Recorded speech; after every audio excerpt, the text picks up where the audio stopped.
हमारा अगला अध्याय है शिक्षण को प्रभावित करने वाले कारक, यानी कि जो शिक्षण यानी कि जो पढ़ाने के अंदर जो जो कारक मतलब प्रभावित करते हैं, जो मतलब अच्छे से नहीं पढ़ा पा रहा है अध्यापक, उसके अंदर कौन कौन से कारक है वो प्रभावित करते हैं, उसको क्या बोलते हैं, शिक्षण को प्रभावित करने वाले कारक। या फिर विद्यार्थी है वो अच्छे से नहीं पढ़ पा रहा है तो उसके भी कौन कौन से कारण हो सकते हैं।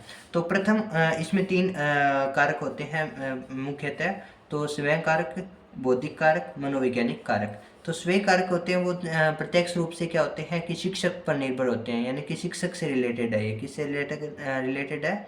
शिक्षक से, यानी कि अध्यापक से जुड़ा हुआ है ये, कि अध्यापक अच्छे से क्यों नहीं पढ़ा पा रहा है। तो इसमें क्या होता है, अध्यापक के पास दो चीज़ें होती है। प्रथम होती है पारिवारिक। पारिवारिक यानी कि अध्यापक का परिवार, जिसके अंदर उनके माता पिता, बच्चे, पत्नी आदि सब आते हैं, तो उनको क्या बोलते हैं, पारिवारिक कारक बोलते हैं। दूसरे आते हैं विद्यालय कारक।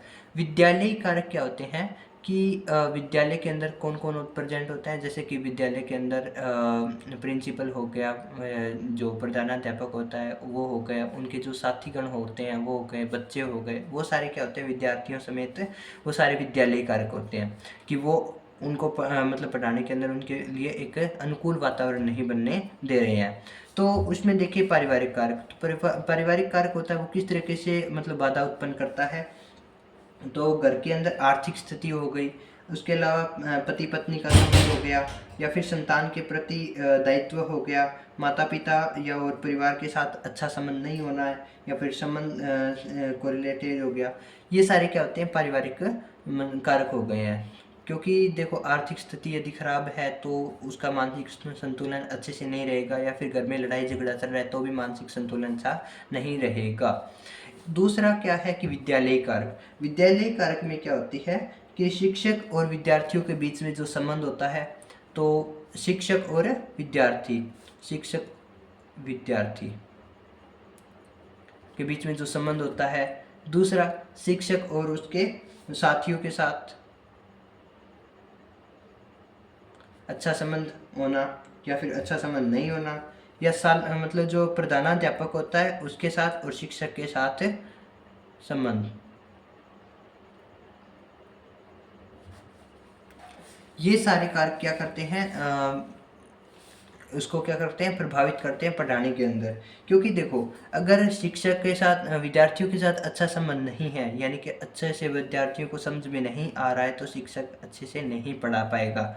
दूसरा होता है कि अपने साथियों के साथ, जो मतलब साथ में कार्य करने वाले हैं, उनके साथ संबंध अच्छे नहीं होंगे, तो उनके साथ लड़ाई झगड़ा चलता रहेगा, उस कारण उसका मतलब मानसिक संतुलन अच्छा नहीं रहेगा, तो विद्यार्थियों को अच्छे से नहीं पढ़ा पाएगा।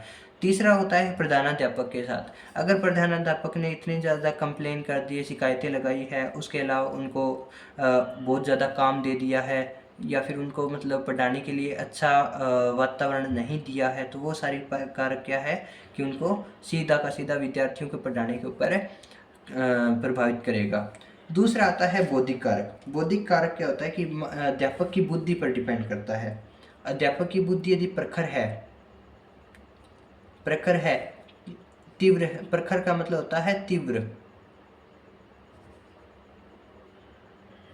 तीव्र तीव्र का मतलब होता है कि मतलब बुद्धि का उपयोग बहुत ज़्यादा करना अध्यापक के द्वारा। तो वो क्या है कि जो मतलब होशियार बच्चे होते हैं, जो इंटेलिजेंट बच्चे होते हैं, वो हाथों हाथ प्रश्न पूछते हैं और उनका जवाब उनको हाथों हाथ मिल जाता है। तो जब तक मतलब क्या है कि जो अध्यापक होता है वो प्रखर बुद्धि वाला नहीं होता है, तब तक जो शिक्षण का कार्य है वो अच्छे से नहीं हो पाएगा, और उस तरीके से बच्चों को कुछ भी समझ नहीं आएगा। इसके लिए अगर कोई प्रखर बुद्धि वाला इंसान है तो क्या क्या अच्छा रहेगा कि मतलब जो बच्चों के अंदर जो जो पढ़ने के अंदर समस्याएं आ रही है उनको जल्दी से उसको आसान बना देगा। उसके अलावा बच्चों के जो जो प्रश्न होते हैं उनका जल्दी से जल्दी उत्तर मिलेगा उनको। तीसरा, बच्चों को निर्णय लेने के अंदर सहायता करेंगे। चौथा, कि बच्चों को बहुत ज़्यादा आसान तरीके से पढ़ाने के लिए एक अच्छा अध्यापक मिलेगा। तो ये सारे क्या होते हैं कि मतलब कारक होते हैं, वो प्रभावित करते हैं।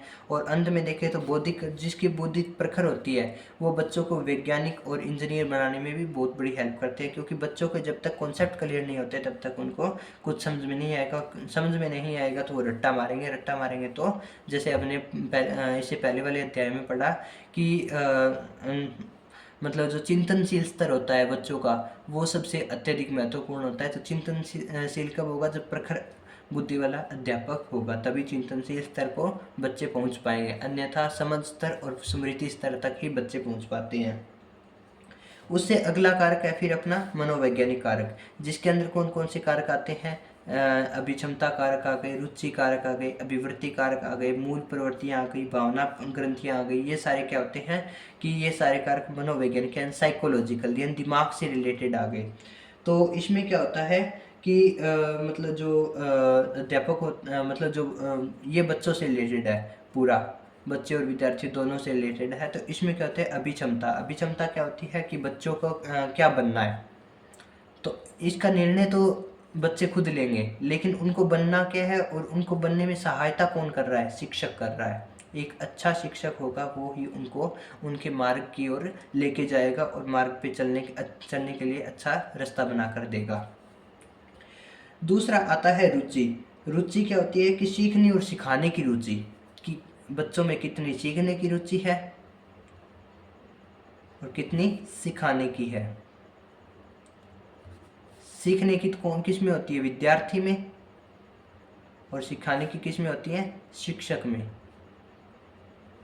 तो जब तक बच्चों के सीखने की रुचि ज़्यादा नहीं होगी तब तक अध्यापक है वो ज़्यादा नहीं सिखा पाएगा, क्योंकि अध्यापक उतना ही सिखाता है जितना बच्चों को समझ में आएगा। तो बच्चों को अगर ज़्यादा समझ में आ रहा है तो अध्यापक अपना जो ज्ञान है उसको और ज़्यादा अर्जित करेगा और ज़्यादा बढ़ाने की कोशिश करेगा। उसकी रुचि किस में हो जाएगी? ज्ञान को अर्जित करने में हो जाएगी और उनको सिखाने में हो जाएगी। अगला आता है अभिरुचि। अभिरुचि क्या है कि अभिरुचि यानी अभिवृत्ति का मतलब होता है अभिरुचि। अभिरुचि यानी कि रुचि तो है लेकिन उसका अगला रूप कौन सा आता है? अभिरुचि, यानी कि उससे और ज़्यादा गहराई में सीखना। क्योंकि देखो जब तक मतलब बच्चों की सीखने की जो क्षमता है वो बढ़ेगी नहीं तब तक अध्यापक की भी सीखने की क्षमता ज़्यादा नहीं बढ़ेगी। तो और ज़्यादा सीखना है तो उसके लिए और क्या करना पड़ेगा कि मतलब ज़्यादा सीखने की इच्छा हो गई तो उसको बोलते हैं अभिरुचि या अभिवृत्ति। फिर आती है मूल प्रवृत्तियाँ। मूल प्रवृत्तियाँ क्या होती है कि एक तरीके की जिज्ञासा, साहस और घृणा, भावना, ये सारी क्या है कि मूल प्रवृत्तियाँ हैं। मूल प्रवृत्तियाँ में क्या कही? घृणा आ गई, जिज्ञासा आ गई, इसके अलावा क्या हो गया? साहस हो गया, इसके अलावा और क्या आ गया? ये सारी चीज़ें। एक भय। तो देखो घृणा क्या होगी कि हम अगर किसी के प्रति घृणा होगी तो भी घृणा क्या एक साइकोलॉजिकल या फिर दिमाग की बीमारी है। घृणा, जिज्ञासा, साहस, भय, ये सारे क्या है? दिमाग की बीमारियां हैं। अगर घृणा हो गई तो अच्छे से मतलब ना तो हम सिखा सकते हैं ना सीख सकते हैं। जिज्ञासा, अगर किसी के अंदर जिज्ञासा बहुत ज़्यादा सीखने की है तो उनको और ज़्यादा सिखाया जा सकता है, वो क्या करेंगे? चिंतनशील हो सकते हैं। अगली आती है साहस। एक होता है कि जिज्ञासा तो है लेकिन साहस नहीं है, तो ये सबसे बड़ा बोलते हैं डिसऑर्डर हो सकता है या फिर सबसे बड़ी बीमारी हो सकती है। क्योंकि साहस वो ही करेगा जिसके पास मतलब कॉन्फिडेंस लेवल अच्छा हो। तो साहस मतलब किसी से प्रश्न पूछने का साहस हो गया। प्रश्न जब तक नहीं पूछेंगे तब तक उनका कोई भी कार्य नहीं होगा। तो प्रश्न पूछना जीवन के लिए सबसे बहुत बड़ा उपयोगी सिद्ध होता है। फिर अगला आता है भय। भय किस तरह की से हो सकता है कि किसी अध्यापक के प्रति भय हो गया, कि अध्यापक अगर गुस्से वाला है तो उसके सामने प्रश्न पूछने में भय लगता है, तो उसके सामने अगर भय को हटा दिया तो साहस आएगा। साहस आएगा तो और जिज्ञासा बढ़ेगी, और जिज्ञासा बढ़ेगी तो अपना क्या है कि जो कार्य जो मतलब अभिक्षमता है या फिर रुचि है वो और बढ़ेगी, अभिवृत्ति में परिवर्तित होगी। अभिवृत्ति क्या है कि उनको उसकी मूल जो मंजिल है वहाँ तक उनको लेके जाएगी। फिर अगली आती है भावना ग्रंथियाँ। भावना ग्रंथियाँ कैसे है कि मतलब ये शिक्षक की है कि शिक्षक है वो विद्यार्थियों के प्रति कैसी भावनाएं रखता है। अच्छी भावनाएं हैं तो और अच्छा पढ़ा पाएगा।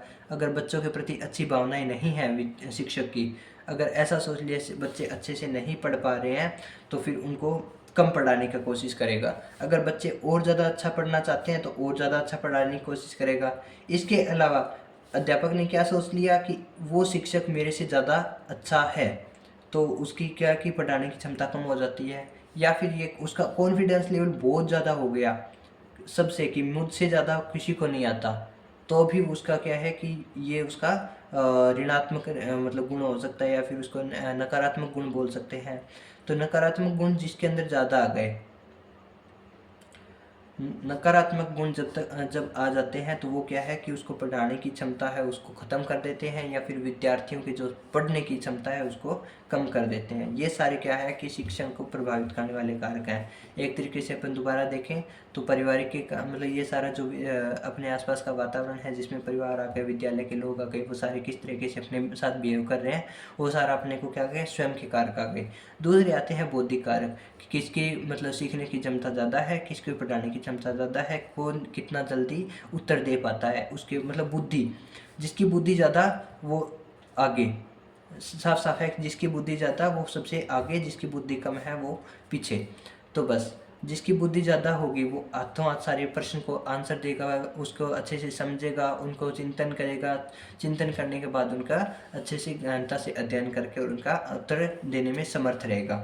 जबकि जो कम बुद्धि वाले होते हैं उनका क्या करेगा, रट्टा मार लेंगे और कुछ नहीं होगा या फिर थोड़ा बहुत सरलीकरण तरीके से याद कर लेंगे तो उसका काम चल जाएगा।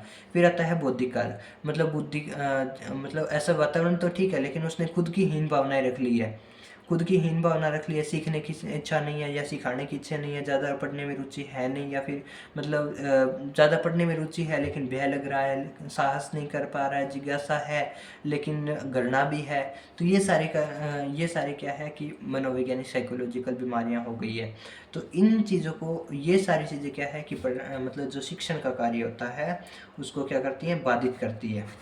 क्या करती है, बाधित करती है। तो उन सब का सॉल्यूशन भी आसानी से किया जा सकता है। मनोवैज्ञानिक है तो उसके अंदर तो क्या है, हमें क्या है, हमेशा पॉजिटिव ही सोचना रहेगा। पॉजिटिव सोचेंगे जितना ज़्यादा उतना ही ज़्यादा हमारे जीवन के लिए बेहतर होगा। बुद्धि कारक, बुद्धि तो सबके पास बराबर है लेकिन उसका उपयोग कौन ज़्यादा कर रहा है उस पर निर्भर करता है। तीसरा आता है स्वयं कारक, तो जो अध्यापक के स्वयं के कारक है, अगर जिसका मनोवैज्ञानिक कारक अच्छा होगा वो स्वयं कारक है उनको दूर कर देगा, उनको एकदम अपने आप से दूर ले जाएगा और पढ़ाते समय उसको कोई दिक्कत नहीं आने वाली है।